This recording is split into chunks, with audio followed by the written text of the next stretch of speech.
नमस्कार, आपका अखबार के इस अंक में आपका स्वागत है। मैं हूं प्रदीप सिंह। आज की बात एक चुटकुले से शुरू करूंगा। मुझे मालूम नहीं कि ये सच्ची घटना पर आधारित है या लोगों ने ऐसे ही बनाया हुआ है।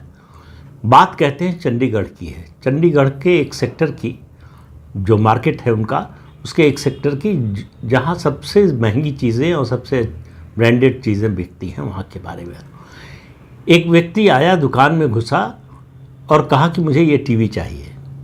दुकानदार ने कहा कि नहीं देंगे। उसको बड़ा आश्चर्य हुआ कि भाई क्यों नहीं दे रहा है। 2-3 बार कहा, उसने कहा कि नहीं देंगे। वो चला गया।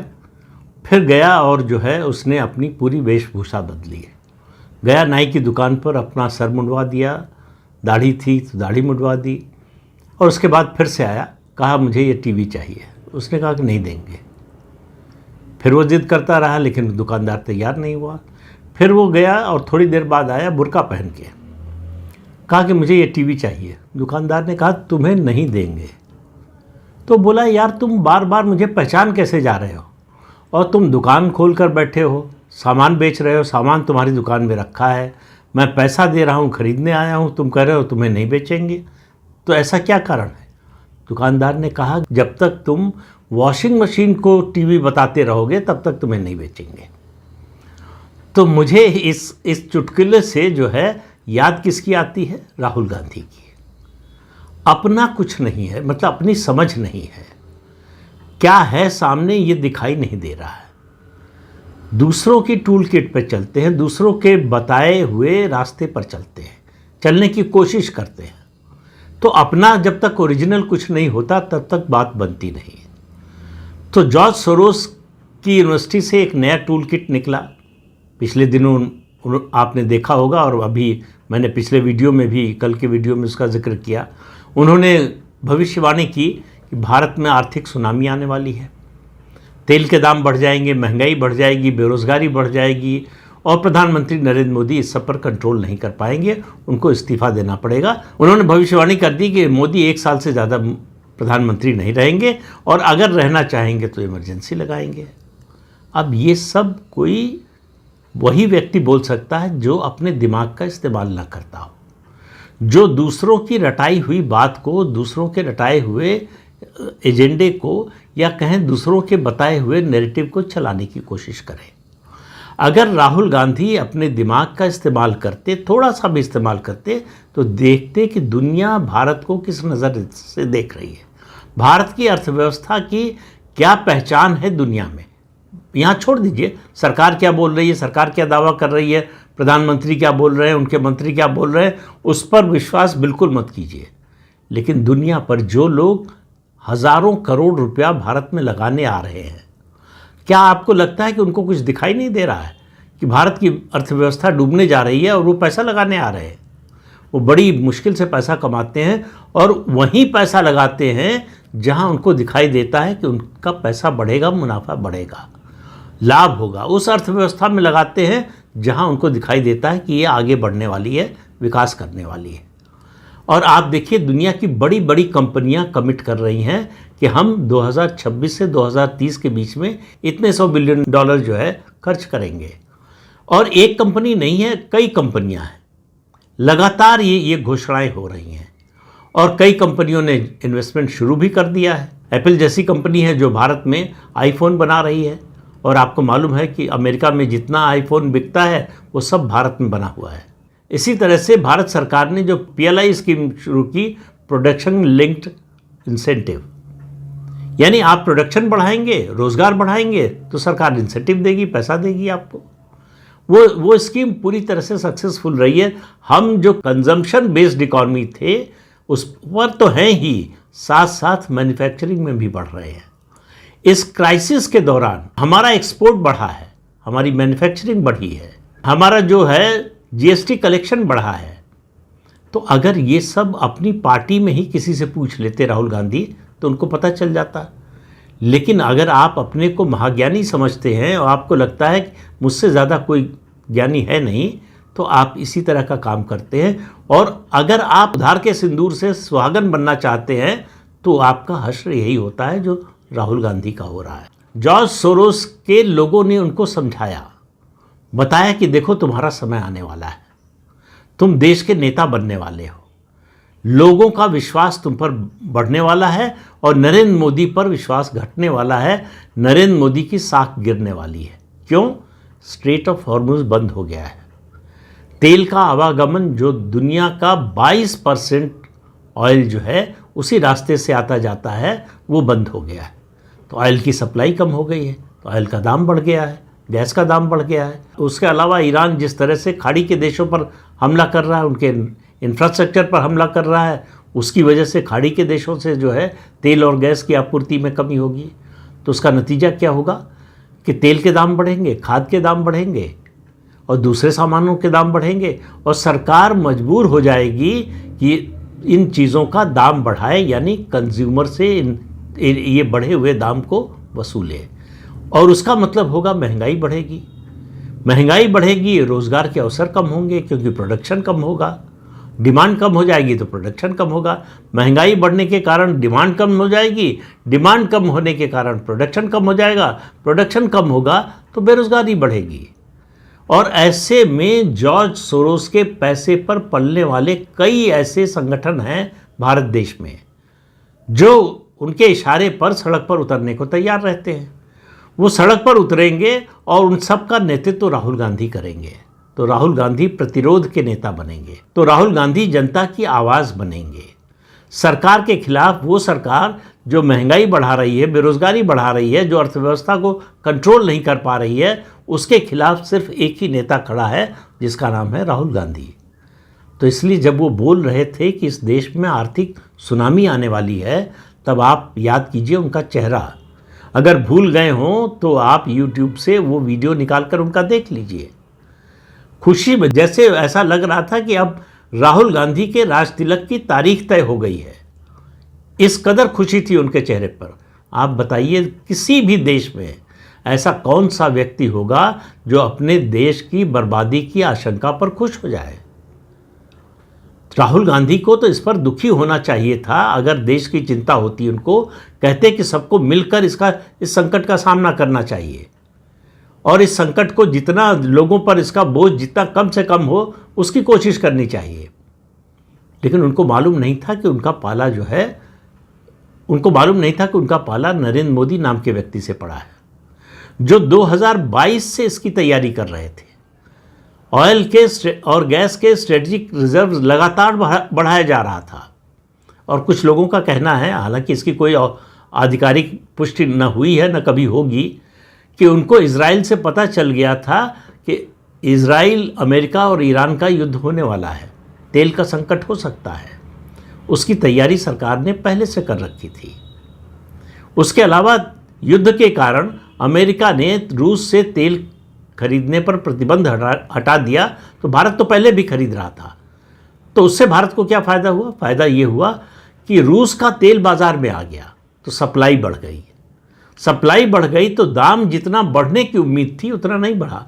मैक्सिमम $124 पर बैरल तक गया, उसके ऊपर नहीं गया। उसके ऊपर जाता तो हमारे लिए भी संकट हो जाता, लेकिन ऐसा नहीं हुआ। दूसरा काम किया सरकार ने कि एक्साइज ड्यूटी घटाकर और तेल कंपनियों से कहा कि कुछ घाटा उठाओ, और सरकार ने जो है इस शॉक को एब्जॉर्व किया, जनता पर उसका बोझ नहीं पड़ने दिया कुछ समय तक। जब लगा कि अब जो है ये बोझ और नहीं बर्दाश्त किया जा सकता है, तो किश्तों में दाम बढ़ाया तेल और गैस का। दुनिया में भारत अकेला देश था जिसने सबसे कम दामों में वृद्धि की और सबसे देर से की। अब स्ट्रेट ऑफ हॉर्मुज जो है खुल गया, कब बंद हो जाता है खुल जाता है, लेकिन तेल की सप्लाई बढ़ गई है, पहले से रुकी नहीं है, क्योंकि अमेरिका ने जो समझौता होने जा रहा है उसके तहत ईरान के तेल से प्रतिबंध हटा लिया है। कई प्रतिबंध हटाए हैं, उसमें से तेल है। तो तेल, ईरान का तेल भी अब अंतर्राष्ट्रीय मार्केट में उपलब्ध है। तो उपलब्धता बढ़ गई है तो जाहिर है कि उसकी वजह से दाम घटेगा। तो इस समय ब्रेंट क्रूड का जो दाम है, जो $124 पर बैरल पहुंच गया था, वो $72-73 पर बैरल पर आ गया है। सरकार ने कमर्शियल गैस के सिलेंडर्स का दाम घटा दिया है, जो बढ़ाया था उसमें से कुछ हिस्सा घटा दिया है। सवाल ये हो रहा है कि आखिर जब अंतर्राष्ट्रीय बाजार में दाम घट रहे हैं तो सरकार पेट्रोल और डीजल का दाम क्यों नहीं घटा रही है? सरकार ने एविएशन टरबाइन फ्यूल का दाम घटा दिया है। उसके अलावा जो विंडफॉल टैक्स लग रहा था इस पर उसको हटा दिया है, एक्साइज बढ़ा दिया है जो घटाया था। अब सवाल फिर दोहरा रहा हूँ कि यह है कि सरकार दाम क्यों नहीं घटा रही है। पहली बात तो यह है कि कोरोना के दौरान जब तेल के दाम एकदम नीचे आ गए थे तब भी सरकार ने दाम घटाया नहीं था, टैक्स बढ़ा दिए थे जिससे दाम न बढ़ने पाए लेकिन घटने भी न पाए। उस समय सरकार और तेल कंपनियों ने जो रिजर्व तैयार किया वो काम आया। इस समय तेल कंपनियां अगर ये घाटा उठा पाई तो इसलिए कि उस समय उन्होंने मुनाफा कमाया था। और अभी तेल के दाम क्यों नहीं घट रहे हैं? आज जो तेल का दाम है, अगर सरकार या तेल कंपनियां उसको खरीदें, आज खरीदें, तो प्राइस पर उसका इफेक्ट जो है वो 21 दिन बाद पड़ता है। तो इसलिए आज अंतर्राष्ट्रीय बाजार में दाम घट गया तो सरकार कल से पेट्रोल पंप पर जो है डीजल और पेट्रोल का दाम घटा देगी, ऐसा नहीं होगा। ये दाम घटेगा लेकिन जिस तरह से किश्तों में बढ़ा है उसी तरह से किश्तों में घटेगा, क्योंकि अंतर्राष्ट्रीय स्थिति अभी पूरी तरह से स्पष्ट नहीं हुई है। अमेरिका एक बार समझौते की बात करता है, फिर हमले की बात करता है, फिर समझौते की बात करता है, फिर हमले की बात करता है। तो स्थिति, एक बात तो यह है कि स्पष्ट नहीं हुई है, लेकिन एक स्थिति स्पष्ट हो गई है कि तेल की सप्लाई में कोई समस्या नहीं है। भारत के पास जो स्ट्रेटेजिक रिजर्व है वो 6 महीने से ज़्यादा का है कि 6 महीने तक अगर तेल की सप्लाई ना हो तो भी भारत में कोई दिक्कत नहीं होगी पेट्रोल और डीजल की। इसी तरह से 3 से 4 महीने का गैस का भी जो है स्ट्रेटेजिक रिजर्व है। राहुल गांधी और जॉर्ज सोरोस की जो उम्मीद थी उस पर दो लोगों ने, एक डोनाल्ड ट्रंप ने और दूसरा नरेंद्र मोदी, दोनों ने पानी फेर दिया। डोनाल्ड ट्रंप ने समझौते की बात करके, युद्ध विराम की बात करके, और नरेंद्र मोदी ने इस आने वाले संकट की पहले से तैयारी करके, और इस संकट के दौरान जिस तरह से अर्थव्यवस्था को हैंडल किया है कि आम उपभोक्ता पर कम से कम असर पड़े। आज खाद जिस दाम पर किसान को मिल रही है, अंतर्राष्ट्रीय बाजार में उसका दाम 7 गुना 8 गुना है, बाकी सरकार सब्सिडी दे रही है। तो सरकार की कोशिश है कि किसान पर असर कम पड़े और आम उपभोक्ता पर इसका असर कम पड़े। ये तो राहुल गांधी के कैलकुलेशन में था नहीं, ये जॉर्ज सोरोस ने बताया नहीं था कि प्रधानमंत्री नरेंद्र मोदी ऐसा करेंगे और डोनाल्ड ट्रंप ऐसा करेंगे कि ईरान के साथ मिलकर स्ट्रेट ऑफ हॉर्मुज को खुलवाने की बात करेंगे। तो इस पर जो आधारित उनका पूरा प्लान था वो एकदम ध्वस्त हो गया। अब राहुल गांधी नई भविष्यवाणी क्या करते हैं इसका इंतजार कीजिए, लेकिन फिर कह रहा हूं, उधार के आइडिया पर मत जाओ, कुछ अपना दिमाग लगाओ। पहले आकलन करो कि ज़मीनी वास्तविकता क्या है, फिर आकलन करो कि संकट कौन सा किस तरह का आ सकता है, फिर आकलन करो कि क्या इसका राजनीतिक फ़ायदा उठाना चाहिए, नहीं उठाना चाहिए। हर संकट में राजनीतिक फ़ायदा उठाने को लोग पसंद नहीं करते हैं, लेकिन अगर सरकार की नीतियों के कारण संकट आए तो उसका राजनीतिक फ़ायदा अगर उसके विरोधी उठाते हैं तो लोग साथ देते हैं। तो राहुल गांधी इन चीज़ों में अंतर कर नहीं पाते कि कौन सी बात पर जनता साथ देगी और किस बात पर साथ नहीं देगी। जब तक राजनीति की ये बारीकी उनकी समझ में नहीं आएगी वो इसी तरह से मुद्दे उठाते रहेंगे और उनके मुद्दे फेल होते रहेंगे। आज तक उन्होंने पिछले 12 साल में जितने भी मुद्दे उठाए हैं एक भी नहीं चला। सिर्फ 2024 में एक मुद्दा चला और वो झूठ पर आधारित था कि भाजपा की 400 एनडीए की 400 सीटें आएंगी तो आरक्षण खत्म कर देंगे।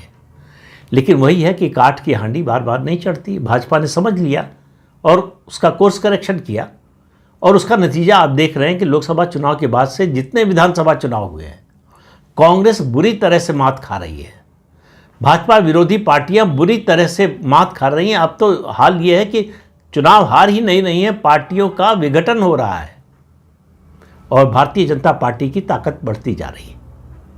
तो राहुल गांधी को इस पर सोचना चाहिए कि आखिर भाजपा की ताकत क्यों बढ़ रही है, आखिर लोग भाजपा के साथ 12 साल बाद भी क्यों और ज़्यादा समर्थन करने को तैयार है भाजपा का। तो इन सब चीज़ों पर जब तक विचार नहीं करेंगे, उसके लिए मेहनत करनी पड़ेगी, दिमाग लगाना पड़ेगा। तो उनको आदत है बनी बनाई थाली परोसे जाने की। बनी बनाई थाली जो है आपको परिवार में मिल सकती है, देश में नहीं मिलती है, राजनीति में नहीं मिलती है, और चुनावी राजनीति में तो बिल्कुल नहीं मिलती है।